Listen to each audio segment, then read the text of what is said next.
এই যুদ্ধের ময়দানে মুজাহিদদের ভিতরে সাহাবী ছিলেন হযরতে বেলাল রাদিয়াল্লাহু তাআলা আনহু। সুবহানাল্লাহ বলেন। যার উপরে সর্বশ্রেষ্ঠ সর্বনিকৃষ্ট অত্যাচার করা হয়েছে সেই হযরতে বেলাল এই যুদ্ধে কালো সাহাবী হযরতে বেলাল। চেহারা কালো হলে কি হবে? ঈমান কি তার দুর্বল নাকি?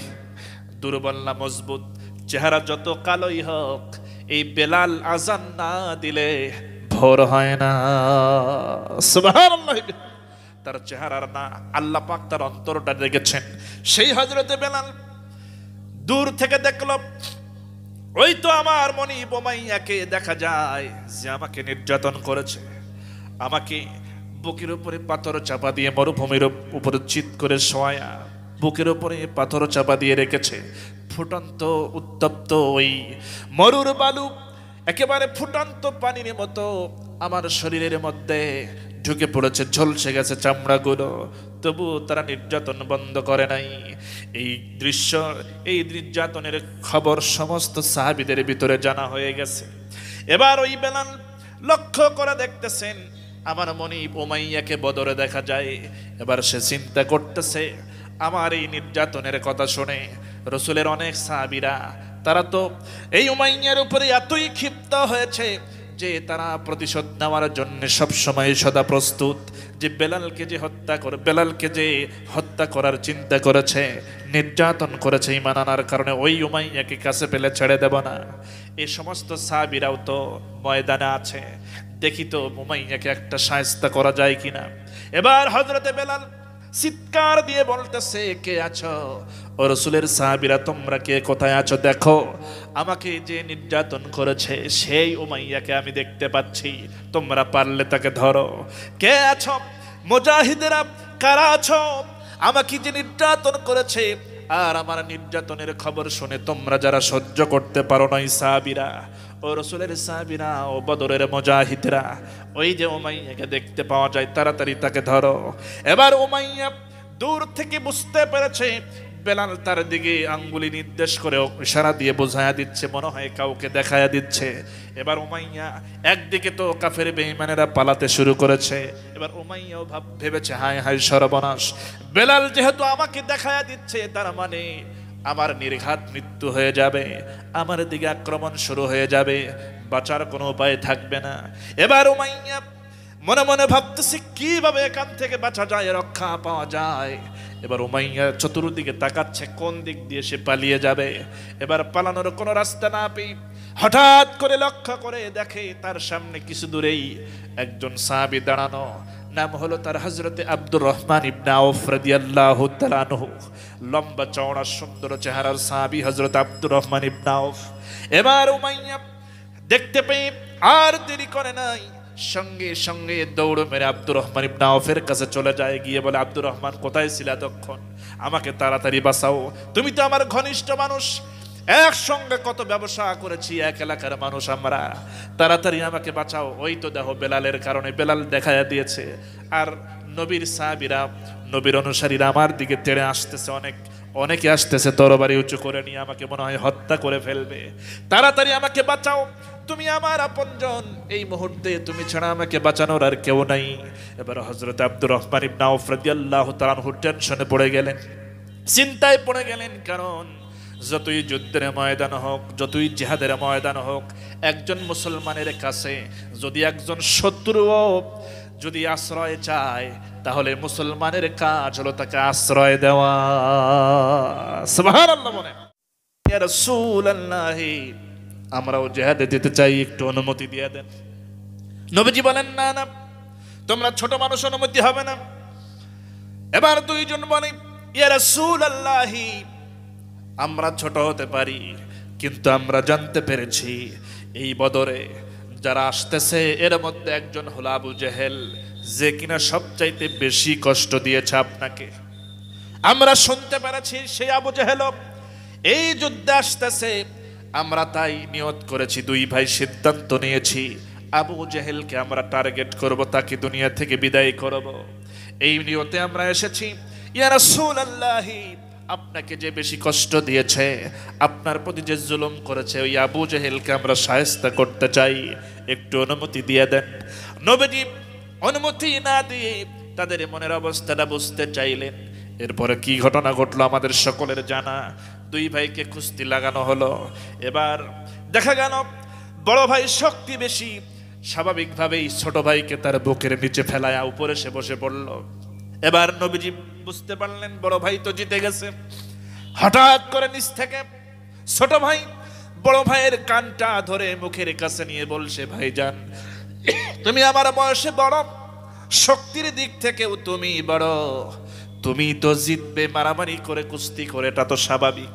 কিন্তু তুমি যদি দয়া করে একটু আমাকে একটু সুযোগ করে দাও, ইচ্ছে করে যদি তুমি একটু পরাজিত হয়ে যাও, আমার বুকের নিচে যদি তুমি পড়ে যাও, আমি তোমার বুকের উপরে উঠে বসবো, যাতে করে এমনটা বোঝা যায় যে আমি তোমাকে পরাজিত করেছি শক্তি দিয়ে। একটু কৌশল করে, একটু অভিনয় করেও যদি এমনটা করো, আমার বিশ্বাস রাসূল আমাকে অনুমতি দিতে পারে। এবার তাদের এই ঘটনাগুলো আমার নবীজি সচক্ষে দেখছেন, বুঝতে পারছেন তাদের মধ্যে কি ঘটনা ঘটে যাচ্ছে। এবার হঠাৎ করে বড় ভাই ইচ্ছে করে এবার তার নিচে পড়ে যায়।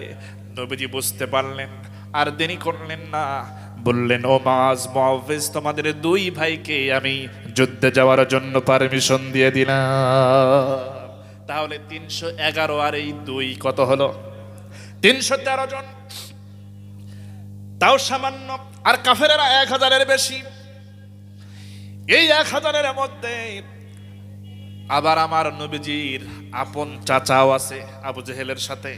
আমার নবীজির আপন চাচা আব্বাস, কি নাম বলেন? আব্বাস।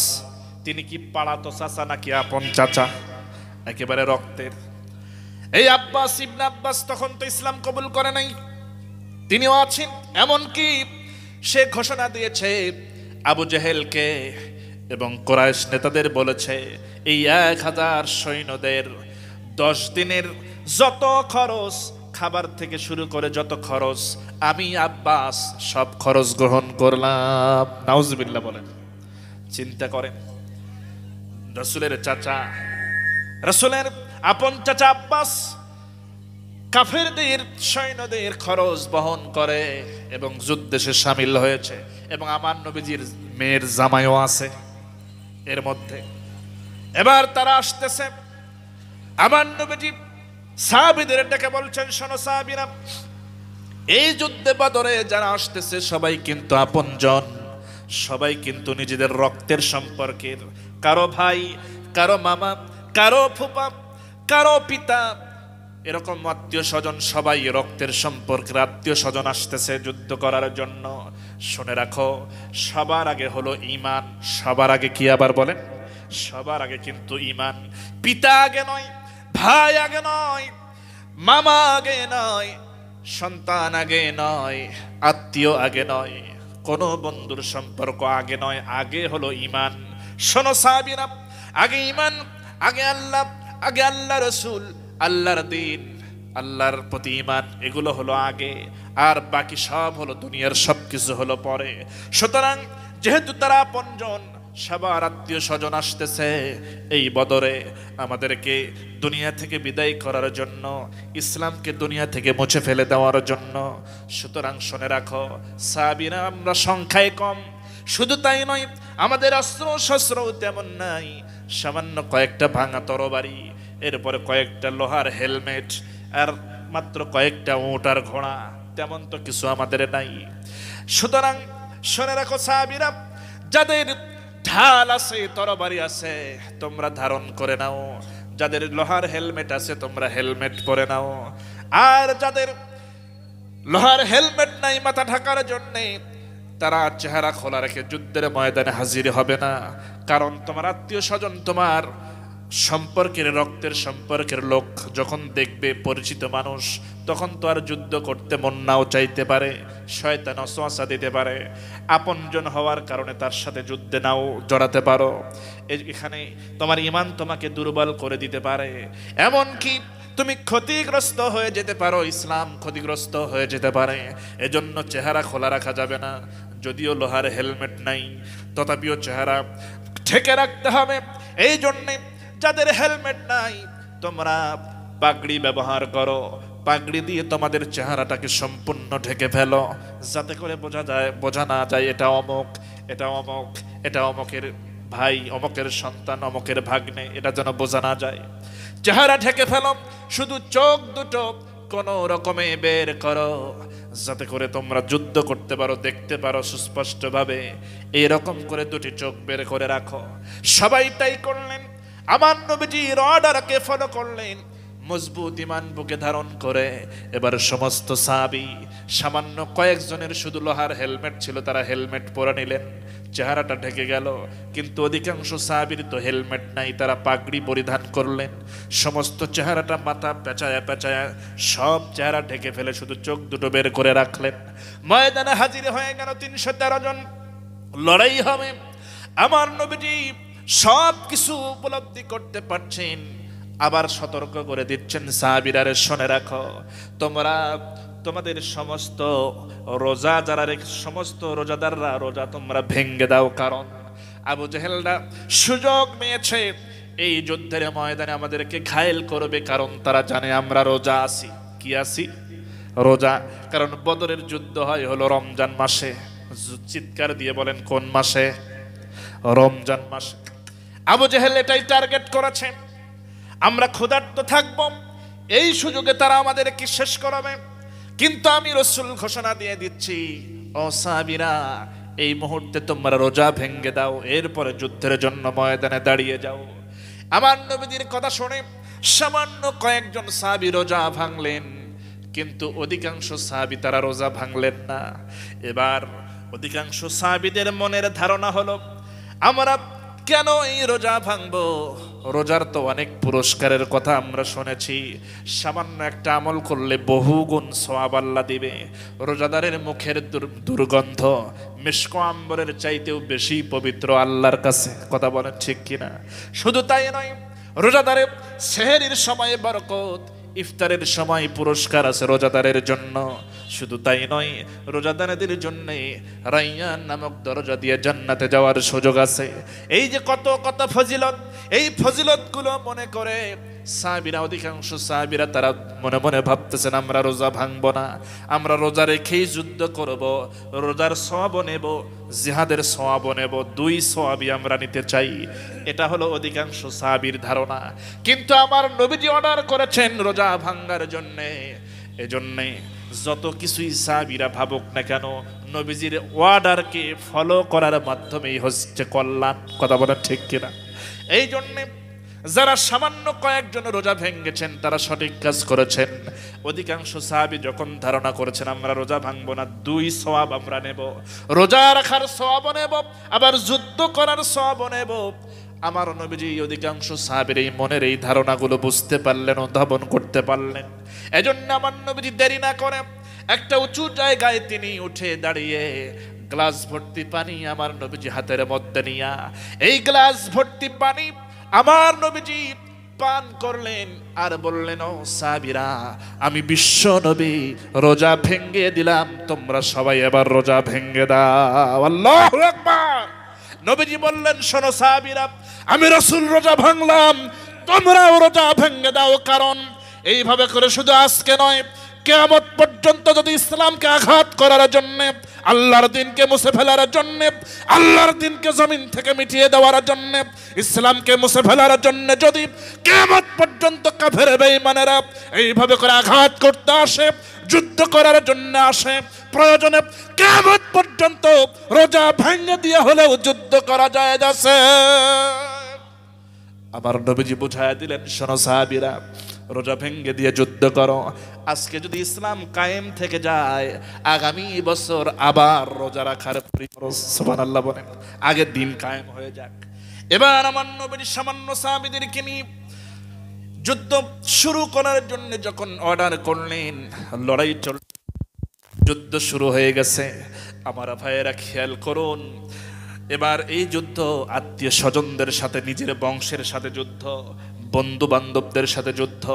খেয়াল করুন, যুদ্ধ করতে করতে একজন সাহাবী, নাম হলো তার হযরত আবু উবাইদা রাদিয়াল্লাহু তাআলা আনহু, এই হযরত আবু উবাইদা, তার পিতার নাম হলো জাররাহ, এজন্য উবাইদা ইবনুল জাররাহ রাদিয়াল্লাহু তাআলা। এই সাহাবী হযরত আবু উবাইদা 313 জনের একজন মুজাহিদ, আল্লাহর দ্বীনের পক্ষের সৈনিক। কিন্তু অপরদিকে তার পিতা জাররাহ, এ হলো আবু জেহেলের পক্ষে, কাফেরদের পক্ষে শিরকের প্রতীক হয়ে ইসলামের বিরুদ্ধে এসে তরবারি ধারণ করে এসেছে ময়দানে।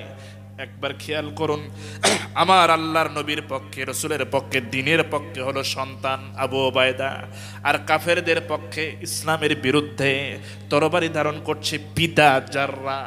একটু মনোযোগ দিয়ে শোনেন, ইমান পরীক্ষা শুরু হয়ে গেল। আবু উবাইদার লড়াই করতে করতে কাফির বেঈমানদের সাথে লড়াই করতে করতে অনেক কাফিরকে দুনিয়া থেকে জাহান্নামে তিনি পাঠায়া দিলেন।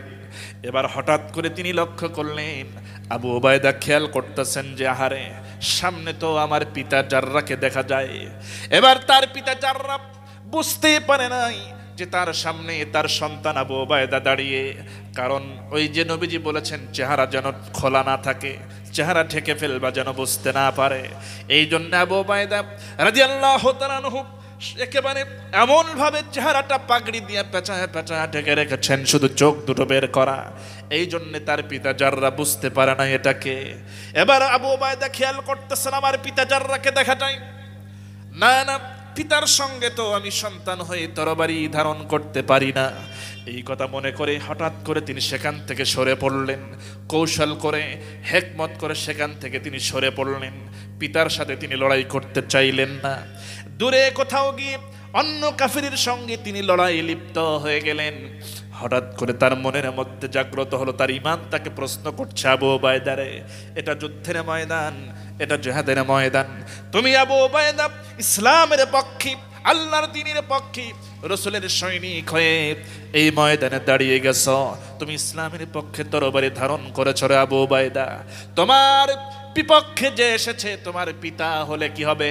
সে তো ইসলামের বিরুদ্ধের শক্তি হয়ে এসেছে, আবু জেহেলের পক্ষ নিয়ে এসেছে, ইসলামকে দুনিয়া থেকে নিশ্চিহ্ন করে দেওয়ার জন্য সে এসেছে এই যুদ্ধে।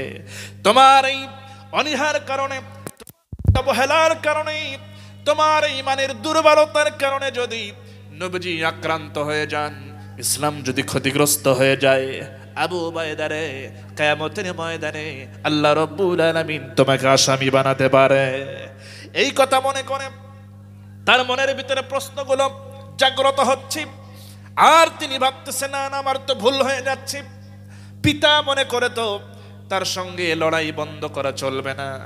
এবার এরকম চিন্তা করতে করতে হঠাৎ করে আবার দেখলেন তার পিতা ঘুরতে ঘুরতে তার সামনে পড়ে গেছে। এবার হযরত আবু উবাইদা রাদিয়াল্লাহু তাআলা আনহু খেয়াল করলেন, আমার পিতা জাররাহ আমার সামনে তরবারি নিয়ে দাঁড়ানো। এবারও তিনি ভাবলেন, না না, সন্তান হয়ে আমি পিতার উপরে কেমন করে তরবারি চালাই। এইবার তিনি কৌশল করে সেখান থেকে সরে গেলেন, সেখান থেকে তিনি সটকে পড়লেন, তার পিতার সাথে তিনি লড়াই করতে চাইলেন না। এবার আবার তার মনের মধ্যে প্রশ্ন জাগ্রত হচ্ছে, আবু উবাইদা রে, ইসলাম যদি ক্ষতিগ্রস্ত হয়ে যায় তোমার এই আচরণের কারণে, কেন তুমি পিতা মনে করে তুমি ছেড়ে দাও? এটা যুদ্ধের ময়দান, হক এবং বাতিলের এখান যুদ্ধ হচ্ছে। তোমার অবহেলার কারণে ইসলাম ক্ষতিগ্রস্ত হতে পারে, তুমি বেঈমান হয়ে মরতে পারো রে আবু উবাইদা। সিদ্ধান্ত নেওয়ার দায়িত্ব এখন তোমার, তুমি কি করবা? তুমি বেঈমান হতে চাও নাকি মজবুত ঈমান নিয়ে দাঁড়িয়ে যেতে চাও আল্লাহর দ্বীনের পক্ষে? এবার হযরত আবু উবাইদা সিদ্ধান্ত চূড়ান্ত করলেন, আল্লাহর দ্বীন আগে, আল্লাহ রাসূল আগে, আল্লাহর ইসলাম আগে।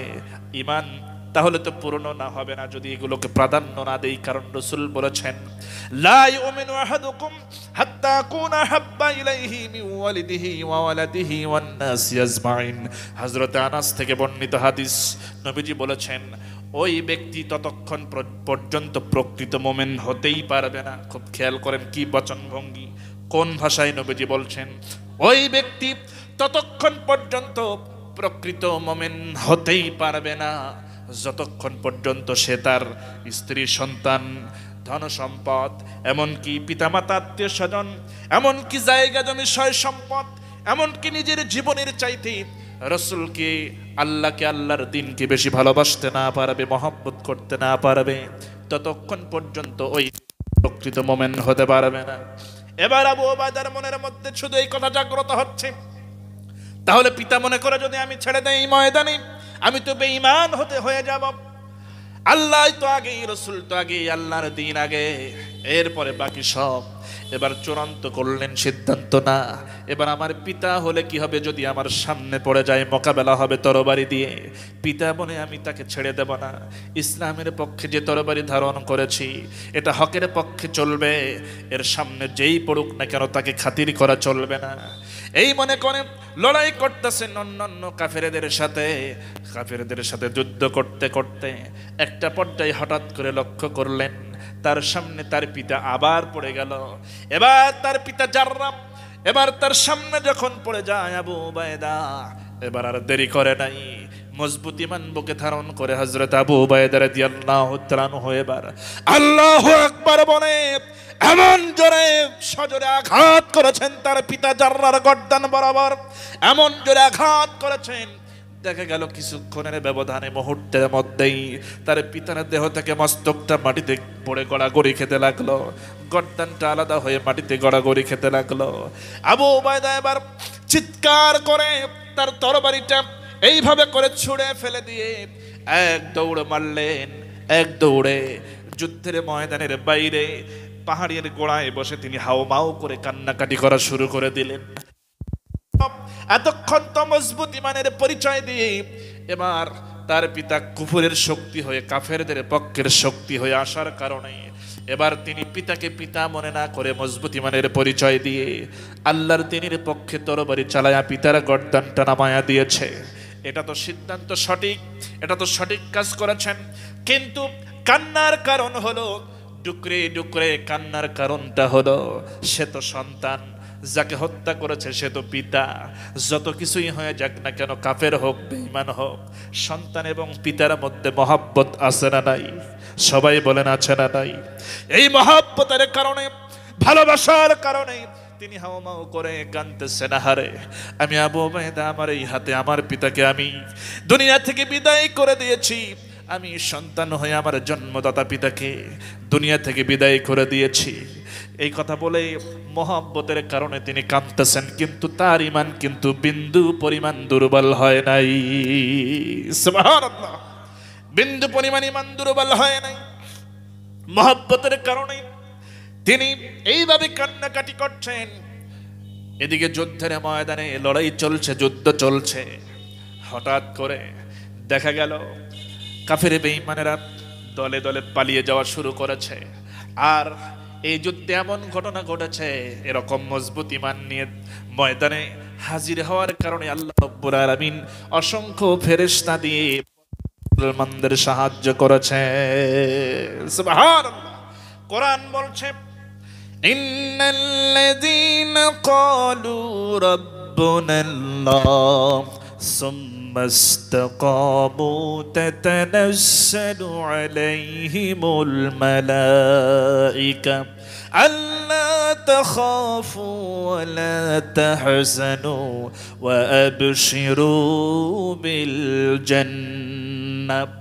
কত সুন্দর করে মহান রব্বুল আলামিন বলছেন ইন্নাল্লাযীনা ক্বালু রাব্বুনাল্লাহ, নিশ্চয়ই যারা বলবে আমার রব হলো আল্লাহ। একবার চিৎকার দিয়ে বলেন তো আমার রব কে? আর একবার বলেন আমার রব কে? যারা বলবে আমার রব হলো আল্লাহ, শুধু বলেই ক্ষান্ত হবে না, বললেই তো পরীক্ষা শুরু হয়ে যাবে। আর পরীক্ষার কারণে এবার তাদেরকে পাকড়াও করা হবে, ধরা হবে, নির্যাতন করা হবে।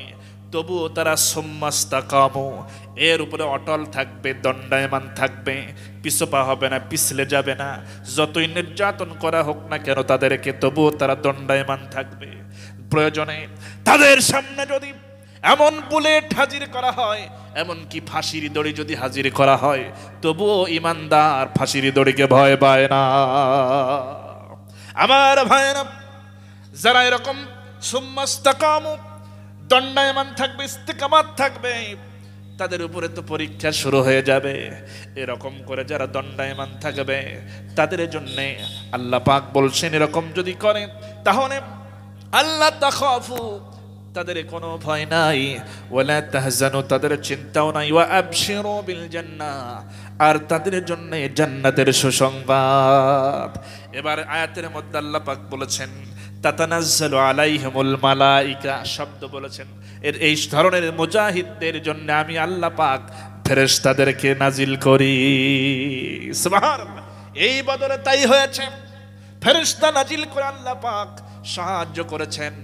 আহারে মনে পড়ে গেল আবার সেই কোরআনের মুফাসসিরের আল্লামা সাইদি এই ঘটনা বলতে গিয়ে, এই যে আল্লাহ পাক যে ফেরেশতাদের সাহায্য করেছেন সেই ঘটনা বলতে গিয়ে কবির ভাষায় কত সুন্দর করে সাইদি সাহেব বলেছেন, হেজায়ে বদরে पैदा कुन फरिश्ते तेरी नसरत को उधर सकते गर्दों से कतर अंदर कतारत ही।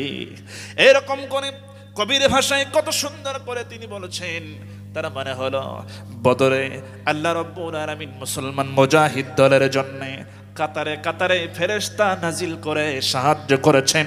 অল্প সংখ্যক মুজাহিদদেরকেও হাজার সৈন্যদের বিরুদ্ধে আল্লাহ পাক বিজয় দান করেছেন। সুবহানাল্লাহ। এবার লড়াই চলেছে, অনেকে হতাহত হয়েছেন, মুসলমানেরাও কিছু শাহাদাত বরণ করেছেন, কাফের বেঈমানেরাও নিহত হয়েছে অনেকে, কেউ পালিয়ে গেছে অনেকে। এবার দেখেন যুদ্ধ যখন চলতেছে, ওই মাজ আর মুআওয়াজ কিন্তু আবু জেহেলকে শায়েস্তা করেছে, একেবারে ধরাশায়ী করেছে, ওগুলো আমাদের জানা, আমি বলবো না। এরপরে এই যুদ্ধের ময়দানে মুজাহিদদের ভিতরে সাহাবী ছিলেন হযরতে বেলাল রাদিয়াল্লাহু তাআলা আনহু। সুবহানাল্লাহ বলেন। যার উপরে সর্বশ্রেষ্ঠ সর্বনিকৃষ্ট অত্যাচার করা হয়েছে সেই হযরতে বেলাল এই যুদ্ধে কালো সাহাবী হযরতে বেলাল। চেহারা কালো হলে কি হবে? ঈমান কি তার দুর্বল নাকি? দুর্বল না মজবুত? চেহারা যত কালোই হোক, এই বেলাল আজান না দিলে ভোর হয় না। সুবহানাল্লাহ। তার চেহারার না আল্লাহ পাক তার অন্তরটা দেখেছেন। সেই হযরতে বেলাল দূর থেকে দেখল, ওই তো আমার মনিব উমাইয়াকে দেখা যায় যে আমাকে নির্যাতন করেছে, আমাকে বুকের উপরে পাথর চাপা দিয়ে মরুভূমির উপরে চিৎ করে শোয়া, বুকের উপরে পাথর চাপা দিয়ে রেখেছে। ফুটন্ত উত্তপ্ত ওই মরুর বালু একেবারে ফুটন্ত পানির মতো আমার শরীরের মধ্যে ঢুকে পড়েছে, ঝলসে গেছে চামড়াগুলো, তবু তারা নির্যাতন বন্ধ করে নাই। এই দৃশ্য, এই নির্যাতনের খবর সমস্ত সাহাবীদের ভিতরে জানা হয়ে গেছে। এবার ওই বেলাল লক্ষ্য করে দেখতেছেন আমার মনিব উমাইয়াকে বদরে দেখা যায়। এবার সে চিন্তা করতেছে, আমার এই নির্যাতনের কথা শুনে রাসূলের অনেক সাহাবীরা তারা তো এই উমাইয়ার উপরে এতই ক্ষিপ্ত হয়েছে যে তারা প্রতিশোধ নেওয়ার জন্য সবসময় সদা প্রস্তুত। যে বেলালকে যে হত্যা করার চিন্তা করেছে, নির্যাতন করেছে ঈমান আনার কারণে, ওই উমাইয়াকে কাছে পেলে ছেড়ে দেব না। এই সমস্ত সাহাবীরাও তো ময়দানে আছে, দেখি তো উমাইয়াকে একটা শায়েস্তা করা যায় কিনা। এবার হযরতে বেলাল চিৎকার দিয়ে বলতেছে, কে আছো? ও রাসূলের সাহাবীরা, তোমরা কে কোথায় আছো? দেখো, আমাকে যে নির্যাতন করেছে সেই উমাইয়াকে আমি দেখতে পাচ্ছি, তোমরা পারলে তাকে ধরো। কে আছো? মুজাহিদেরা কারা আছো? আমাকে যে নির্যাতন করেছে আর আমার নির্যাতনের খবর শুনে তোমরা যারা সহ্য করতে পারো না, সাহাবীরা, ও রাসূলের সাহাবীরা, ও বদরের মুজাহিদরা, ওই যে উমাইয়াকে দেখতে পাওয়া যায়, তাড়াতাড়ি তাকে ধরো। এবার উমাইয়া দূর থেকে বুঝতে পেরেছে বেলাল তার দিকে আঙ্গুলি নির্দেশ করে ইশারা দিয়ে বোঝায়া দিচ্ছে, মনে হয় কাউকে দেখায়া দিচ্ছে। এবার উমাইয়া একদিকে তো কাফের বেঈমানেরা পালাতে শুরু করেছে, এবার উমাইয়াও ভেবেছে হায় হায় সর্বনাশ, বেলাল যেহেতু আমাকে দেখায়া দিচ্ছে তার মানে আমার নির্ঘাত মৃত্যু হয়ে যাবে, আমার দিকে আক্রমণ শুরু হয়ে যাবে, বাঁচার কোনো উপায় থাকবে না। এবার উমাইয়া মনে মনে ভাবতেছে কিভাবে এখান থেকে বাঁচা যায়, রক্ষা পাওয়া যায়। এবার উমাইয়া চতুর্দিকে তাকাচ্ছে কোন দিক দিয়ে সে পালিয়ে যাবে। এবার পালানোর কোনো রাস্তা না পেয়ে হঠাৎ করে লক্ষ্য করে দেখে তার সামনে কিছু দূরেই একজন সাহাবী দাঁড়ানো, নাম হলো তার হযরতে আব্দুর রহমান ইবনে আউফ রাদিয়াল্লাহু তাআলা আনহু। লম্বা চওড়া সুন্দর চেহারার সাহাবী হযরত আব্দুর রহমান ইবনে আউফ। এবার উমাইয়া দেখতে পেয়ে আর দেরি করে নাই, সঙ্গে সঙ্গে দৌড় মেরে আব্দুর রহমান ইবনে আউফের কাছে চলে যায়, গিয়ে বলে, আব্দুর রহমান কোথায় ছিল এতক্ষণ? আমাকে তাড়াতাড়ি বাঁচাও, তুমি তো আমার ঘনিষ্ঠ মানুষ, একসঙ্গে কত ব্যবসা করেছি, এক এলাকার মানুষ আমরা, তাড়াতাড়ি আমাকে বাঁচাও। ওই তো দেখো বেলালের কারণে, বেলাল দেখায়া দিয়েছে, আর নবীর সাহাবীরা, নবীর অনুসারীরা আমার দিকে তেড়ে আসতেছে, অনেকে আসতেছে তরবারি উঁচু করে নিয়ে, আমাকে মনে হয় হত্যা করে ফেলবে, তাড়াতাড়ি আমাকে বাঁচাও, তুমি আমার আপনজন, এই মুহূর্তে তুমি ছাড়া আমাকে বাঁচানোর আর কেউ নাই। এবার হযরত আব্দুর রহমান ইবনে আউফ রাদিয়াল্লাহু তাআলা আনহু টেনশনে পড়ে গেলেন, চিন্তায় পড়ে গেলেন, কারণ যতই যুদ্ধের ময়দান হোক, যতই জিহাদের ময়দান হোক, একজন মুসলমানের কাছে যদি একজন শত্রুও যদি আশ্রয় চায়, তাহলে মুসলমানের কাজ হলো তাকে আশ্রয় দেওয়া। সুবহানাল্লাহ বলেন। যদি তার জীবনের চূড়ান্ত দুশমনও যদি হয়, যদি তার কাছে আশ্রয় চায়, মুসলমান হিসেবে দায়িত্ব হলো তাকে সেখানে আশ্রয় দেওয়া, নিরাপত্তা দেওয়া। এবার হযরত আব্দুর রহমান ইবনে আউফ রাদিয়াল্লাহু তাআলা আনহু তিনি ভাবতেছেন, আহারে এটা তো যুদ্ধের ময়দান, কিভাবে আমি তাকে বাঁচাবো? তবুও চেষ্টা করে যেতে হবে, যেহেতু আব্দুর রহমান ইবনে আউফ যেহেতু ভাবতেছেন যে উমাইয়া আসলেই তো আমার ঘনিষ্ঠ মানুষ, কিন্তু সে তো বেঈমান কাফের, এটা যুদ্ধের ময়দান। যদিও ইসলাম বলে যুদ্ধের ময়দানে হক এবং বাতিল দুটো পৃথক থাকবে, আলাদাই থাকবে, যুদ্ধের ময়দানে কোনো আপোষ চলবে না, কিন্তু যেহেতু সে নিজের থেকে আমার কাছে আশ্রয় চেয়েছে, এখন আমার দায়িত্ব হলো তাকে বাঁচানোর চেষ্টা করা। আমি চেষ্টা করে যাব, বাঁচাতে পারবো কিনা আমি আব্দুর রহমান ইবনে আউফ আমি জানি না। এবার বলতেছে, শোনো উমাইয়া, তুমি আমার কাছে আশ্রয় চেয়েছো, অবশ্যই আমি চেষ্টা করে যাব, তবে শোনো রে উমাইয়া, আমি গ্যারান্টি দিতে পারলাম না আমি তোমাকে বাঁচাতে পারবো কিনা, এই নিশ্চয়তা আমি দিতে পারবো না, কারণ রসুলের সাহাবীরা তরবারি উঁচু করে তোমার দিকেই আসতেছে, তবে আমি চেষ্টা করব তোমাকে রক্ষা করার জন্যই, আমার চেষ্টার কোনো ত্রুটি হবে না। এবার আব্দুর রহমান ইবনে আউফের কথা শুনে উমাইয়া বলতেছে, হ্যাঁ তুমি চেষ্টা করলেই হবে, তুমি একটু চেষ্টাটা করো, আমাকে বাঁচাও, তাড়াতাড়ি করো। এবার হঠাৎ করে ওই সাহাবীরা তরবারি উঁচু করে নিয়ে একেবারে কাছাকাছি যখন চলে এসেছেন, এবার হযরতে আব্দুর রহমান ইবনে আউফ চিৎকার দিয়ে বলতেছেন, ও রাসূলের সাহাবীরা তোমরা একটু দাঁড়াও, তোমরা একটু থামো, আর অগ্রসর হয়ো না। এই উমাইয়া আমার কাছে আশ্রয় চেয়েছে, নিরাপত্তা চেয়েছে, আমি তোমাদেরকে অনুরোধ করতেছি তার দিকে অগ্রসর হয়ো না, তাকে আঘাত করো না, তাকে মেরো না। কিন্তু তারা কেউ শুনতেছে না, কারণ যতক্ষণ পর্যন্ত উমাইয়াকে শেষ না করা হয় ততক্ষণ পর্যন্ত মুজাহিদদের দিল ঠান্ডা হবে না, কারণ হযরতে বেলালের উপরে যে নির্যাতনটা হয়েছে, যে নির্যাতনটা তারা করেছে, সাহাবীরা তা মেনে নিতে পারে নাই, সহ্য করতে পারে নাই, এই জন্য তারা মেনে নিতে না পেরে তাদের টার্গেট আগে উমাইয়াকে দুনিয়া থেকে বিদায় করব, এরপরে পরের সব কথা হবে, এই জন্য তারা থামে না, আরো কাছাকাছি চলে আসে। হযরত আব্দুর রহমান ইবনে আউফ রাদিয়াল্লাহু তাআলা আনহু তিনি বুঝতে পেরেছেন কোনো কাজ হবে না, আমার কথা তারা শুনবে না, উমাইয়াকে হত্যা করেই ফেলবে মনে হয়, এই জন্য তিনি একটা কৌশল করলেন, কৌশল বের করে, হিকমত বের করে তিনি বলছেন, ওরে উমাইয়া আর দেরি করো না, এই মুহূর্তে তুমি জমিনের উপরে শুয়ে পড়ো, এই মুহূর্তে জমিনে শুয়ে পড়ো, আমি চেষ্টা করব তোমাকে বাঁচাবার জন্য, রক্ষা করার জন্য। এবার তার কথা শুনে উমাইয়া আর দেরি করে না, জমিনের উপরে শুয়ে পড়েছে। আব্দুর রহমান ইবনে আউফ রাদিয়াল্লাহু তাআলা আনহু তিনি তো উসা লম্বা, তিনি তো সুদর্শন মানুষ, লম্বা চওড়া মানুষ, তিনিও দেরি করেন নাই, উমাইয়ার উপরে তিনি শুয়ে পড়েছেন তাকে ঢেকে ফেলার জন্য, যাতে করে আঘাত না লাগে, যাতে করে তিনি তার ধারণা আমি আব্দুর রহমান কি উপরে থাকার কারণে আমার শরীরে আঘাত লাগবে, এই কথা মনে করে হয়তো রাসূলের সাহাবীরা আঘাত করবে না, বন্ধ করবে, এই জন্যে এবার তিনি কি করলেন, উমাইয়ার উপরে শুয়ে পড়লেন, তাকে ঢেকে ফেললেন, আর বলতেছি, ও রাসূলের সাহাবীরা দোহাই লাগে তোমরা আঘাত করো না, উমাইয়াকে প্রয়োজনে যা শাস্তি হয় পরে দেওয়া হবে, রাসূলের হাতে তুলে দেব, কিন্তু সাহাবীরা শোনে না। এবার বলতেছে, আব্দুর রহমান ইবনে আউফ তাড়াতাড়ি করে তুমি তাকে ছেড়ে দাও, তাকে আঘাত করতে দাও, তার উপর থেকে তুমি সরে যাও। কিন্তু আব্দুর রহমান ইবনে আউফ রাদিয়াল্লাহু তাআলা আনহু প্রাণপণে চেষ্টা করে যাচ্ছেন কোনো রকমে উমাইয়াকে রক্ষা করা যায় কিনা, কিন্তু কোনো লাভ হচ্ছে না। এবার দেখা গেল সাহাবীদের মনের ভিতরে শুধু একটাই প্রতিশোধের চেতনা, কারণ বেলালকে যে নির্যাতন করেছে তার কোনো রেহাই হবে না, বেলালকে যে নির্যাতন করেছে তার কোনো রেহাই হবে না। এজন্য তাকে ঘেরাও করে রাখা হলো, চতুর্পাশে ঘেরাও করে ধরলো কয়েকজন সাহাবী। এবার তরবারি, এবার তো খোলাই আসি তরবারিটা মুষ্টিবদ্ধ করে শক্ত করে ধারণ করে, যাদের কাছে খঞ্জর ছিল খঞ্জরটা বের করলো। এবার কি করলো, শেষবারের মতো বলতেছে আব্দুর রহমান ইবনে আউফ, তাড়াতাড়ি করে ছেড়ে দাও, উমাইয়াকে আমাদের হাতে ছেড়ে দাও, তাকে আমরা আঘাত করব, তাকে হত্যা করব এখানে, তাছাড়া আমাদের কোনো বিশ্রাম নাই। হযরত আব্দুর রহমান ইবনে আউফ রাদিয়াল্লাহু তাআলা আনহু বলছেন, তোমরা একটু চিন্তা করো, আমি যেহেতু তাকে নিরাপত্তা দেওয়ার জন্য চেষ্টা করে যাচ্ছি, একটু সদয় হও। কিন্তু কোনো সাহাবী তার কথা শোনে না। এবার তারা বুঝতে পেরেছে আব্দুর রহমান ইবনে আউফ তাকে ছেড়ে দেবে না, মুক্ত করবে না, উপর থেকে সরে যাবে না।